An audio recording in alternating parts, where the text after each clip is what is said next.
kabar sahabat artikel view? Kali ini saya akan membacakan lanjutan alur cerita kisah CO muda berpura-pura culun. Tapi, sebelum mendengarkan kisah ceritanya, silahkan cari posisi yang nyaman dan jauhi keramaian. Dan jangan lupa pasang headsetnya.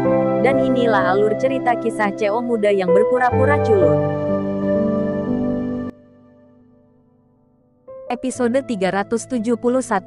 Kisah CO muda yang berpura-pura culun. Rosa linglung di halaman kecil untuk waktu yang lama. Kata-kata Darius memiliki dampak yang sangat kuat pada dirinya, dan bahkan sedikit mengguncang keteguhan batinnya. Tapi setelah waktu yang lama, mata Rosa menjadi lebih bertekad. Sebagai anggota keluarga Wibowo, inilah yang harus dia lakukan. Kamu egois untuk keluarga Wibowo, bukan aku. Rosa menggertakkan giginya sendiri. Dia tidak bisa mengakui bahwa itu semua untuk dirinya sendiri. Jadi dia hanya bisa menemukan seseorang dengan suara yang terdengar tinggi. Keluarga Wibowo, jiwa keluarga Wibowo. Jika dia tidak dapat memikul tanggung jawab keluarga Wibowo, kualifikasi apa yang dia miliki untuk nama keluarga Wibowo? Ayah, apakah kamu mati atau tidak? Aku harap kamu dapat memberkati Ariel. Masa depan keluarga Wibowo kita bergantung padanya saja. Rosa meninggalkan halaman setelah mengatakan ini. Dia tahu bahwa kunjungan ini tidak akan mengubah sikap Darius. Dan sekarang dia hanya bisa berharap agar Darius tidak terlalu ikut campur. Ketika Rosa muncul di bandara, ketika dia hendak kembali ke Jakarta, dia tiba-tiba dihentikan oleh sekelompok orang.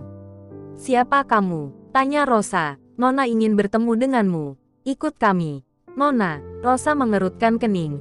Siapa wanita muda di antara orang-orang ini? Ketika Rosa melihat Helen di Peninsula Hotel, itu membuatnya terkejut. Dia meninggalkan Jakarta sendirian kali ini, dan tidak ada yang tahu. Tetapi dia tidak ingin Darius tahu bahwa dia ada di sini. Helen memandang Rosa, tersenyum ringan, dan berkata, "Dalam arti tertentu, Anda harus dianggap sebagai tetua saya. Tetapi sayangnya, keluarga cabang Anda belum dikenali untuk waktu yang lama. Jadi saya hanya akan memanggilmu dengan sebutan nama." "Benar. Rosa, apa yang ingin kamu lakukan?" Rosa bertanya. "Kamu datang ke Bandung untuk membantu Ariel, atau untuk membujuknya agar segera mengganti nama keluarganya?" Helen bertanya. "Kedatanganku ke Bandung tidak ada hubungannya dengan dia. Karena kamu bahkan tahu tentang kedatanganku. Kamu harus tahu bahwa aku tidak bertemu dengannya," kata Rosa. "Aku baru saja menerima berita ini. Jadi jika kamu bertemu seseorang, kamu harus mengaku padaku." Helen berdiri dari sofa dan berjalan ke Rosa. Ketika hanya ada satu langkah tersisa, Helen berhenti, dan tingginya lebih tinggi dari Risa. Jadi melihat sudut berlawanan Rosa saat ini, itu merendahkan. "Aku menasihatimu, sebaiknya jangan berbohong padaku. Meskipun kamu adalah istri keluarga Wibowo di Jakarta, di mataku, kamu bukan apa-apa," kata Helen dingin. Di hadapan momentum kuat yang datang, Rosa terkejut. Bahkan Sari tidak memiliki tingkat kekuatan ini. Rosa berpikir bahwa tekanan yang diberikan Sari kepadanya sudah cukup. Tetapi di hadapan Helen hanya ketika dia masih muda dia tahu bedanya. Selain itu, Helen baru berusia 20-an sekarang. Dan dia tidak memiliki momentum yang telah dikumpulkan Sari untuk waktu yang lama. Mungkinkah ini adalah aura kuat yang dimiliki oleh orang-orang dari keluarga kaya yang sebenarnya? "Aku belum bertemu dengannya," kata Rosa. Renata tiba-tiba berjalan ke arah Rosa, menamparkan wajah Rosa dengan tamparan keras, dan berkata dengan dingin, "Katakan yang sebenarnya kepada Nona. Jika tidak, aku akan merusak wajahmu." Rosa menarik napas dalam-dalam. Dia seorang anggota keluarga Wibowo di Jakarta. Meskipun dia sering dimarahi oleh Sari sebelumnya, dia tidak pernah dipukuli. Gadis kecil di depannya bahkan berani melakukan sesuatu padanya. "Siapa kamu?" Rosa bertanya pada Renata dengan dingin. "Aku adalah gadis pelayan dari keluarga Wibowo. Tetapi bahkan jika aku hanya seorang gadis pelayan, aku memenuhi syarat untuk memberimu pelajaran." Setelah berbicara, Renata mengangkat tangannya lagi. Rosa mengambil tindakan pencegahan kali ini dan meraih pergelangan tangan Renata secara langsung. "Apa yang kamu lakukan? Biarkan lepaskan," kata Renata dengan marah. Hanya seorang pelayan kecil yang sangat menantang. Apakah ini asuhan keluarga Wibowo? Rosa berkata dengan dingin. Apa yang tidak pernah diharapkan Rosa adalah Helen tiba-tiba mengangkat tangannya dan menamparkan wajahnya. Kamu seperti apa? Kamu juga memenuhi syarat untuk menyebutkan asuhan keluarga Wibowo. Helen tertawa menghina. Hati Rosa tiba-tiba melonjak marah. Tetapi setelah melihat beberapa pria di ruangan itu, dia harus menekan amarah di hatinya. Aku belum pernah bertemu Ariel. Dan kamu harus tahu bahwa Ariel hanyalah putra keluarga yang ditinggalkan. Rosa mengertakkan gigi dan berkata, saya secara alami tahu bahwa limbah ini ditinggalkan olehmu. Tetapi Arjun sekarang dinonaktifkan. Dan dia masih di penjara.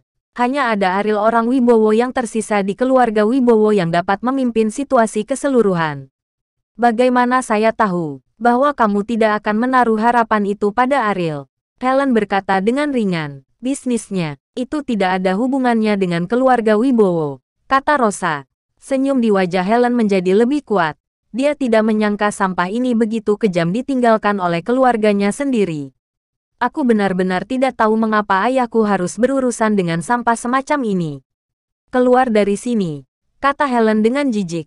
Ketika Rosa meninggalkan hotel, bekas jari merah dan bengkak di wajahnya sangat jelas. Tapi ini bukan 1/10.000 kemarahan di hatinya. Kesombongan keluarga Wibowo di Amerika Serikat adalah sesuatu yang belum pernah dia lihat sebelumnya. Menelusuri asal-usulnya, dia adalah tetua Helen. Tapi Helen tidak menganggapnya serius sama sekali. Bahkan seorang pelayan berani memukulinya. Ariel, aku tidak pantas menjadi ibumu.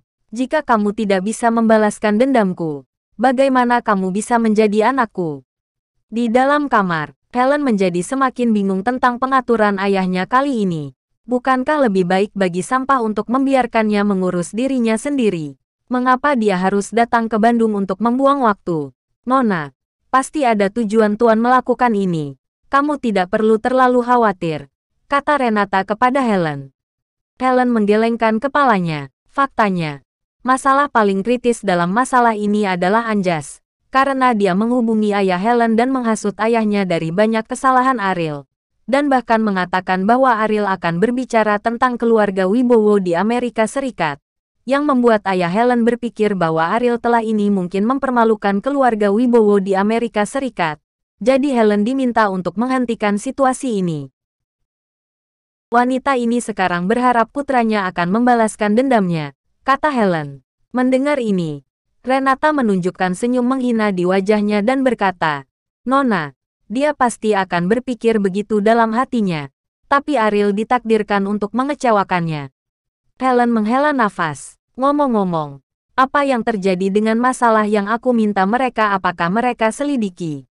Helen terus bertanya, Nona, orang-orang telah kami suap di staf ring tinju. Tetapi saya mendengar bahwa bahkan Ariel memeriksa pemantauan dan tidak melihat masalah. Jadi kami tidak tahu identitas orang yang menyerang Kiano. Kiano sia-sia. Sepertinya saya tidak bisa mengandalkannya lagi. Saya harus membiarkan seseorang dari karakter lokal datang, kata Helen. Ekspresi Renata menjadi sangat terkejut ketika dia mendengar 3 kata ini. Nona, apakah kamu membutuhkan seseorang yang menggunakan karakter terestrial? Renata berkata tidak percaya. Di keluarga Wibowo, ada 5 tingkat pengawal. 1 adalah penjaga gerbang yang paling umum.